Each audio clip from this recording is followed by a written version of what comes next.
Breaking news దేశంలో అతిపెద్ద కార్యక్రమానికి రంగం సిద్ధం కాబోతోంది. భారత్ లో 16వ జనగణన తొలి దశ ఇవాళ నుంచి ప్రారంభమవుతుంది. ఇది స్వతంత్ర భారతంలో 8వ జనగణన. మొదటిసారిగా పూర్తిగా డిజిటల్ రూపంలో జరుగుతోంది. అంటే పేపర్లెస్ ఎన్యూమరేషన్ అన్నమాట.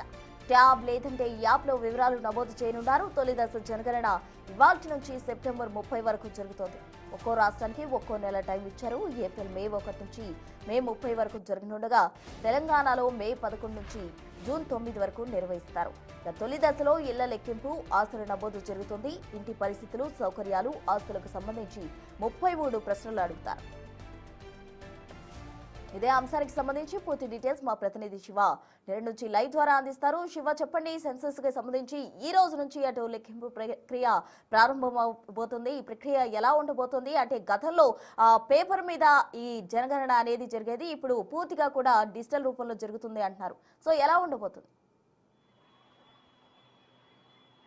రైట్ ప్రస్తుతం దేశవ్యాప్తంగా ఈ రోజు జనగణనకు రంగం సిద్ధమైంది. 16వ జాతీయ జనగణన అనేది జరగబోతుంది. దానిలో భాగంగా 2 దశల్లో ఈ జనగణన అనేది జరగబోతుంది. ఏప్రిల్ నుంచి సెప్టెంబర్ వరకు, తర్వాత మళ్ళీ 2027 ఫిబ్రవరి నుంచి 2వ దశ అనేది ప్రారంభం కాబోతుంది. ఇటు ఏపీ, తెలంగాణలో కూడా ఈ జనగణన అనేది జరగబోతుంది.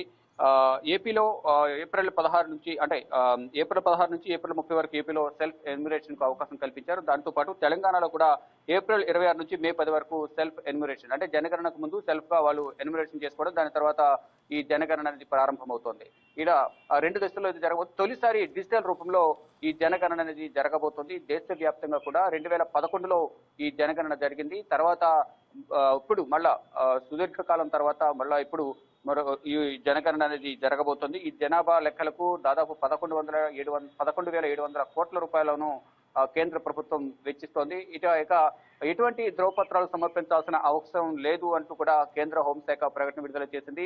ఇక మొత్తం 33 ప్రశ్నలు అడుగుతారు. ఎవరైతే ఎన్యూమరేటర్ ఇంటికి వస్తారో వారు ఆస్తుల వివరాలు కానీ, ఇంటి యజమాని పేరు, మరి వారికి ఉన్న ఆస్తులకు సంబంధించి కానీ, ఎప్పటి నుంచి అక్కడ ఉంటున్నారు, ఇంటి నంబరు, మరోవైపు ఉంటున్న ఇల్లు ఫ్లోరింగ్ పైకప్పు ఏ విధంగా సీలింగ్ ఉందా, లేదా ఏదైనా రేకులతో వేసుకున్నారా, ఆర్థిక స్థితిగతులు ఏ విధంగా ఉన్నాయి అనే కోణంలో కూడా మొత్తం వారి వివరాలనేది కూడా గోప్యంగా ఉంచుతామంటూ కేంద్ర హోంశాఖ చెప్తుంది. కానీ వారికి సంబంధించిన డీటెయిల్స్ అని కూడా మొత్తం వివరాలను అడిగి తెలుసుకుంటారు. మొత్తం 33 ప్రశ్నలను సంధిస్తారు. వారు ఆ 33 ప్రశ్నలకు సంబంధించి వారు వివరాలు వెల్లడించాల్సి ఉంటుంది. మొదట గృహ గణనకు సంబంధించి ఈ ప్రారంభమవుతుంది, రంగం సిద్ధమైంది. తర్వాత ఈ జనగణనకు సంబంధించి కూడా 2వ విడతలో 2027 ఫిబ్రవరి నుంచి ప్రారంభం కాబోతోంది. అయితే దీనికి సంబంధించి మొబైల్ ద్వారా కూడా ఈ సెల్ఫ్ ఎన్యూమరేషన్ కానీ నమోదు చేసుకునే అవకాశం కూడా కేంద్ర ప్రభుత్వం అవకాశం కల్పించింది. అంటే సొంత మొబైల్ ద్వారానే ఈ లెక్కల సేకరణకు సంబంధించి ఎన్యూమరేటర్స్ వారు దీనిలో జనగణనలో పాల్గొంటారు. ఇక మొత్తం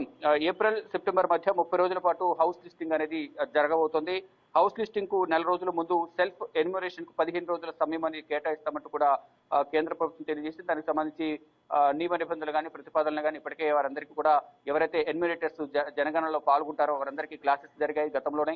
వారందరికీ ఏ విధంగా ఉంటుంది, ఏ విధంగా నిర్వహించాలి, ప్రశ్నలు ఏ విధంగా అడగాలి, వారికి ధ్రువపత్రాలకు సంబంధించి ఎటువంటి ధ్రువపత్రాలు తీసుకోవాల్సిన అవసరం లేదు, ఎంతమంది ఉంటున్నారో, వారి ఆస్తుల వివరాలు ఏంటి, ఇవన్నీ కూడా వారికి ఏదైతే మరుగుదొడ్లు ఉన్నాయా లేదా, ఎంత స్పేస్ లో వారి ఇల్లు నిర్మాణం జరిగింది, అంటే రేకుల ఇల్లా, సిమెంట్ తో నిర్మించిందా, ఏ విధంగా వారి ఇంటి నిర్మాణం జరిగింది, ఇవన్నీ కూడా ఆర్థిక స్థితిగతులను కూడా తెలుసుకోవాలి. ఇంటి యజమాని ఎవరు, స్త్రీలా పురుషుల, ఇంటి యజమాని స్త్రీనా పురుషుల అనేది కూడా మొత్తంగా దానిలో డీటెయిల్డ్ గా మెన్షన్ చేయాలంటూ కూడా ఎన్యూమరేటర్స్ ఆదేశాలు జారీ చేశారు. దానిలో భాగంగానే అంటే 16వ జాతీయ జనగణన అనేది ఇప్పుడు జరగబోతుంది. ఈ ప్రక్రియ 2016 తర్వాత సుదీర్ఘ విరామం అనంతరం ఇది జరుగుతున్న నేపథ్యంలో ఇది ప్రతిష్టాత్మకమైన జాతీయ కార్యక్రమంగా కేంద్ర ప్రభుత్వం తీసుకుంది. దానిలో భాగంగా ఈ జనగణన అనేది జరగబోతోంది.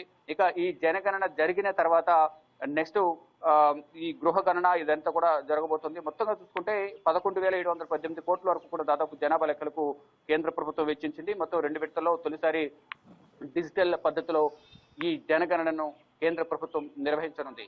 ప్రస్తుతం రైట్ శివ, థ్యాంక్ యూ.